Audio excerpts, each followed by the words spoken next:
అయోధ్యలో బాలరాముడి ప్రాణప్రతిష్ఠ కార్యక్రమానికి అన్ని ఏర్పాట్లు పూర్తయ్యాయని ఆలయ ట్రస్ట్ అధికారులు తెలిపారు.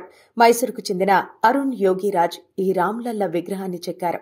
ఈ బాలరాముడిని చూడాలంటే మరో 3 రోజులు ఆగాల్సిందే. మైసూరుకు చెందిన అరుణ్ యోగిరాజ్ మరియు సహచరులు అయోధ్యలోనే కృష్ణశిల విగ్రహాన్ని చెక్కే పనిని పూర్తి చేశారు. 200 కిలోల బరువున్న రామ్లల్లా విగ్రహాన్ని క్రేన్తో ఎత్తి ట్రక్కులో ఉంచి శ్రీరామ జన్మభూమిలోని రామమందిరంలోకి తీసుకెళ్లారు.